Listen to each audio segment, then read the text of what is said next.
அனைவருக்கும் வணக்கம். நான் பிரபாகர் ஜோதிடர். ஓம் சிவாய நமக. சிவசக்தி திருச்சிற்றம்பலம். இப்போ நான் என்ன சொல்ல போகிறேன்னா, இந்த கோச்சார ரீதியாக 12வது வீட்டில் கிரகங்கள் இருந்தால் என்ன பலன் செய்யும் என்பதை சொல்கிறேன். கருத்தில் கொண்டு நீங்கள் பயன்பெறுங்க. உபநய காலத்தில் உதயமாகும் ஜாதகத்தில் லக்னத்துக்கு 12வது வீட்டில் சூரியன் இருப்பின் அதிகமான செல்வம் கிட்டும்.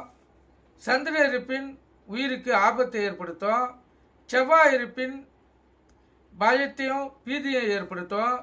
குரு இருப்பின் எல்லாவித சுகங்களையும் தரும். சுக்கிரன் இருப்பின் கௌரவத்தை கொடுக்கும். சனி இருப்பின் கெட்ட காரியத்தில் ஈடுபட தூண்டும்.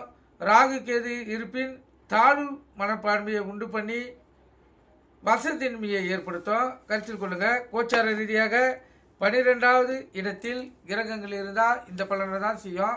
நீங்கள் கருத்தில் கொண்டு பயன்பெறுங்க. நன்றி, வணக்கம். வாழ்க வளமுடன்.